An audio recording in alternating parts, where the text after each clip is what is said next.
Whether you're doing CrossFit, yoga, kettlebells, playing golf, playing pickleball, or simply getting out of a chair, your body moves through the same three planes of motion. That's it, three.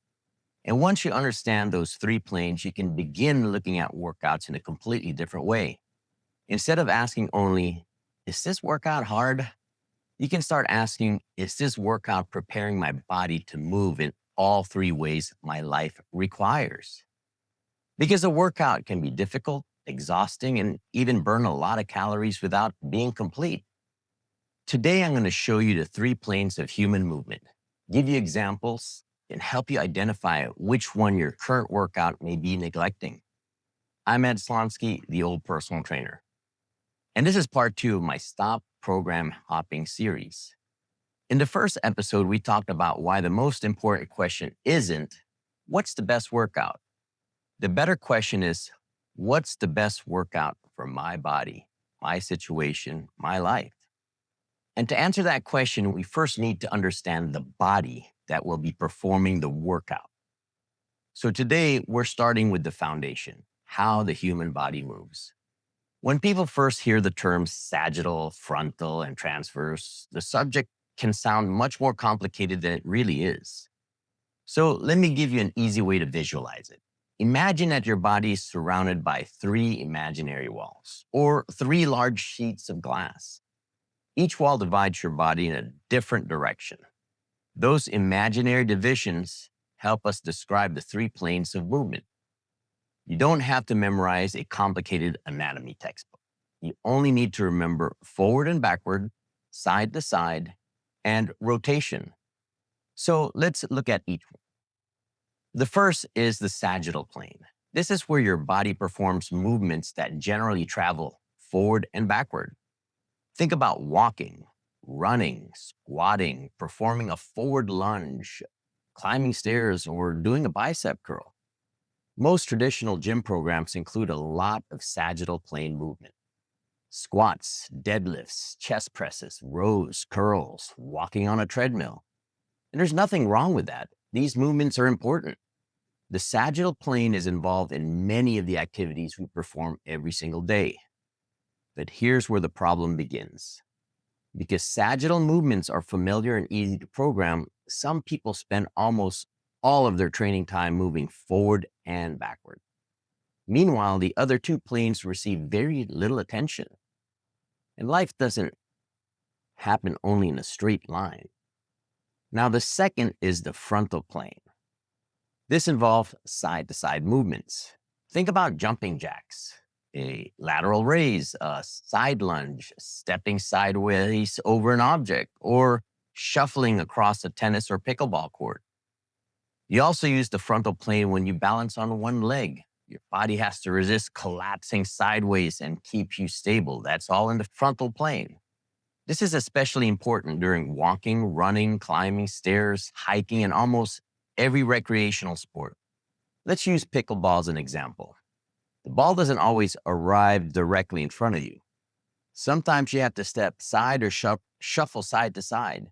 You need enough strength and control to move laterally across the frontal plane. Stop your body, maintain your balance, and return to the position. If your exercise program only trains forward and backward movements, it may not adequately prepare you for those side-to-side demands. The same is true for tennis, hiking on uneven terrain, carrying something with one hand, stepping around an obstacle, or catching yourself when you lose your balance. The frontal plane may not receive as much attention in the gym, but it plays a major role in life. Now, the third is the transverse plane. This is the plane of rotation.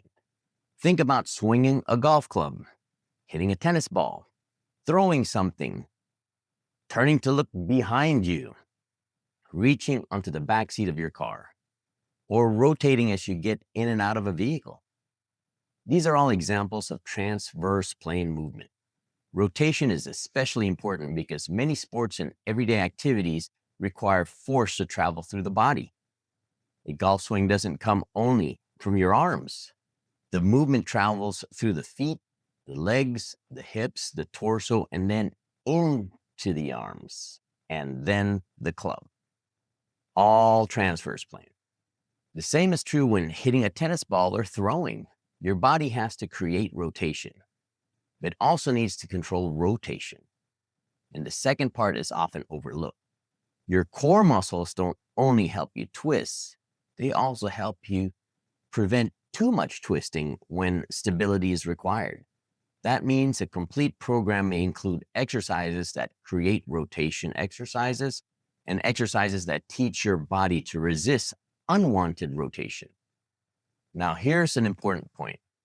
Real human movement isn't always perfectly separated into three neat categories. Many exercises and activities combine multiple planes at the same time. Walking may appear primarily forward and backward, but your pelvis and torso also rotate slightly with every single step. A golf swing is primarily rotational, but it also includes weight shifting, side to side bending, balance, and movements across the frontal plane. A tennis player may move forward, shuffle sideways, rotate to hit the ball, and then quickly change direction. So these planes aren't three separate worlds. They work together. We separate them when discussing movements because it helps us analyze what a workout emphasizes and what it may be missing. This brings us to one of the most important lessons in this video. A difficult workout is not automatically a complete workout. You can perform hundreds of repetitions, sweat through your shirt, burn a lot of calories, and leave the gym completely exhausted, while still training mostly one type of movement. Intensity tells you how demanding the workout was. It does not necessarily tell you how well the workout prepared your body. A well-designed program should reflect your goals and the activities you want to perform. Someone preparing for golf will need rotation strength and control. Someone playing pickleball or tennis will need lateral movement, deceleration, balance, and rotation. Someone who enjoys hiking will need forward movement, side-to-side stability, balance, and the ability to control the body on uneven ground. That doesn't mean every single workout must contain an equal number of movements in all three planes. It just means your overall program should prepare you for the demands of your life, the activities you like to do, other demands that are everyday life, carrying groceries. Here's a simple exercise for you. Think about your current workout. Write down the 5 or 6 exercises you perform most often. Now ask yourself which one moves forward or backward, which one moves side to side, which one involves rotation or require you to resist rotation. You may discover that most of your workout happens in the sagittal plane, front and back. That's very common. If that's the case, it doesn't mean your workout is bad. It simply gives you information. Maybe your program needs a lateral movement. Maybe it needs an appropriate rotational exercise. Maybe it needs more balance and stability to prepare you for the activities you like to do. Or maybe these movements need to be introduced gradually because you're not ready for them yet. Remember the lesson from the first episode? The goal is not to force your body into every possible movement immediately. The goal is to understand your current abilities and choose the safest, most productive place to begin. Here are a few simple examples. For the sagittal plane, you might use squats, forward lunges, walking, rows, or presses. For the frontal plane, side to side, side steps, lateral lunges, band walks, or carefully controlled side to side movements.